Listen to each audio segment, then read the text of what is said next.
Hello मेरे प्यारे बच्चों, welcome back to the channel. Exams एकदम पास आ गए हैं, है ना? एंड आई नो आप सब बहुत मेहनत कर रहे हो। तो बस आपकी रिवीजन को थोड़ा और इंटरेस्टिंग बनाने के लिए आज हम एक बहुत ही दिल को छू लेने वाली कहानी पढ़ने वाले हैं, ततारा वामीरो कथा। देखो, ये सिर्फ एक चैप्टर नहीं है, ये एक ऐसी लव स्टोरी है जो हमें प्यार और सैक्रिफाइस का असली मतलब सिखाती है। तो चलो साथ मिलकर इसे इतना ईजी बना देते हैं कि रिवीजन करने में भी मजा आ जाए। तो ये रहा हमारा आज का रोड मैप। फटाफट देख लेते हैं कि हम इस पूरी कहानी को कैसे कवर करने वाले हैं। देखो, 5 सिंपल स्टेप्स हैं। सबसे पहले ततारा वामीरो और उनकी दुनिया के बारे में जानेंगे। फिर उनकी पहली मुलाकात और प्यार कैसे हुआ। उसके बाद प्यार के बीच में ये समाज की दीवार कहाँ से आई। फिर कहानी का सबसे ट्रैजिक पार्ट, उनका बिछड़ना। और फाइनली इस पूरी कहानी का मैसेज क्या है और एग्जाम के लिए क्या इंपॉर्टेंट है। रेडी? ऑलराइट, तो सबसे पहले सीन सेट करते हैं। इमेजिन करो खूबसूरत अंडमान और निकोबार आइलैंड्स। कहानी वहीं की है। और पता है, ऐसा माना जाता है कि ये सारे आइलैंड्स पहले एक ही जमीन का बड़ा सा टुकड़ा हुआ करते थे। और अब मिलिए हमारी कहानी के हीरो और हीरोइन से। एक तरफ है ततारा, पासा गांव का हीरो, ब्रेव, हेल्पफुल और ऐसा जिसे सब लोग बहुत प्यार करते थे। और दूसरी तरफ है हमारी हीरोइन वामीरो, लपाती गांव की सिंगर। उसकी आवाज में तो जैसे जादू था, बहुत ही टैलेंटेड। देखो, ततारा कोई ऐसा वैसा लड़का नहीं था। He was a true hero. लोग उसकी हेल्पफुल नेचर और उसकी स्ट्रेंथ की रिस्पेक्ट करते थे। लेकिन उसकी एक और ख़ास बात थी। उसके पास हमेशा एक लकड़ी की तलवार रहती थी जो उसकी कमर से बंधी होती थी। मिस्टीरियस है ना? हाँ, और यही तो सबसे इंटरेस्टिंग पार्ट है। सबको लगता था कि वो जो सिंपल सी लकड़ी की तलवार है ना, उसमें कोई मैजिकल पावर्स हैं, कोई डिवाइन पावर। पर कमाल की बात यह है कि ततारा ने उसे कभी किसी के सामने यूज ही नहीं किया था। ओके, तो अब चलते हैं कहानी के सबसे ब्यूटीफुल पार्ट पर। वो मोमेंट जहां ततारा और वामिरो पहली बार मिलते हैं। सो हुआ यूं कि एक शाम ततारा दिन भर काम करके थक गया था और बीच पे रिलैक्स कर रहा था। माहौल एकदम शांत था और तभी हवा के झोंके के साथ उसे बहुत ही मीठी आवाज सुनाई दी। कोई गाना गा रहा था। वो उस आवाज के पीछे पीछे गया और उसने देखा वामीरो गा रही थी। तभी अचानक समुद्र की एक लहर आई जिससे वामीरो डर गई और उसने गाना बंद कर दिया। और बस तभी ततारा ने उससे पूछा, पर वामेरो तो दूसरे गांव की थी, लपाती गांव की, और उनके गांव का नियम बहुत स्ट्रिक्ट था। तो वो थोड़ी नाराज हो गई। उसने ततारा को उनके गांव की परंपरा याद दिलाई और पूछा कि तुम एक अजनबी हो, मुझसे ऐसे सवाल क्यों कर रहे हो? लेकिन पहली ही नजर में दोनों एक दूसरे की तरफ अट्रैक्ट हो चुके थे। पर उनके प्यार के बीच में एक बहुत बड़ी दीवार थी, समाज के बनाए हुए कठोर नियमों की दीवार। ये क्रूशल पॉइंट है, इसे अच्छे से समझना।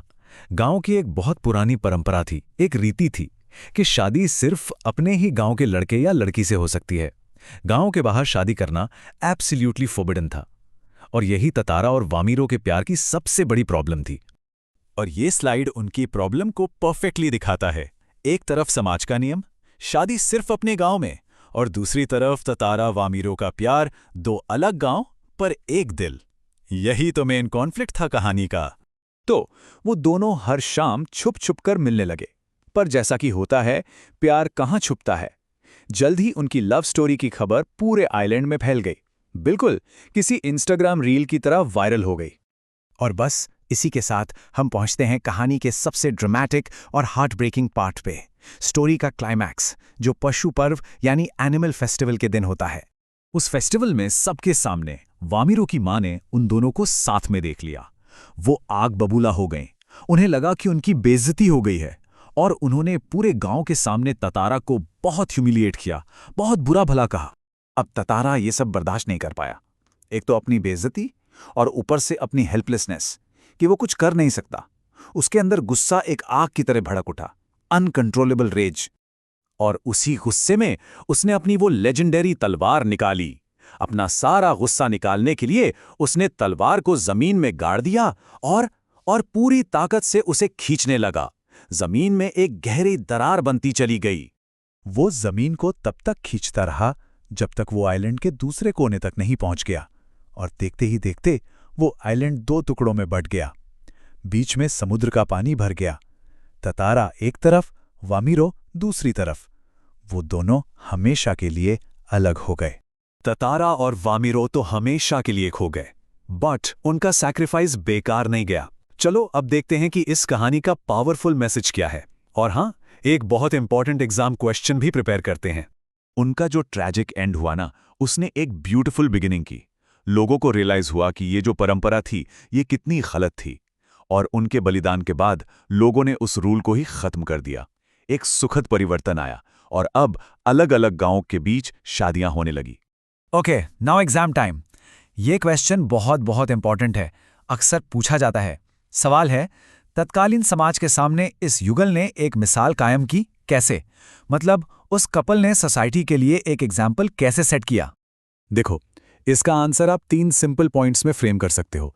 पहला, उन्होंने एक क्रूअल ट्रेडिशन को चैलेंज किया अपने सच्चे प्यार से। दूसरा, उन्होंने अपने प्यार के लिए अपनी जान तक दे दी, अ ह्यूज सैक्रिफाइस। और तीसरा एंड मोस्ट इंपॉर्टेंट, उनके सैक्रिफाइस ने सोसाइटी को फोर्स किया कि वो अपने पुराने और मीनिंगलेस रूल्स को बदलें। सो उनके सेल्फलेस लव ने आने वाली जनरेशंस के लिए रास्ता बना दिया। और अब जाते जाते एक सवाल मैं आप सबके लिए छोड़कर जा रहा हूं। जरा सोचिए, क्या प्यार के लिए समाज की गलत परंपराओं से लड़ना सही है? आपके क्या विचार हैं, मुझे नीचे कमेंट्स में जरूर बताना। और हाँ, अगर ये चैप्टर रिवीजन आपको अच्छा लगा हो तो प्लीज इसे लाइक करें, अपने दोस्तों के साथ शेयर करें, और हाँ, चैनल को सब्सक्राइब करना मत भूलना। अगली बार मिलेंगे एक नए चैप्टर के साथ। Bye bye.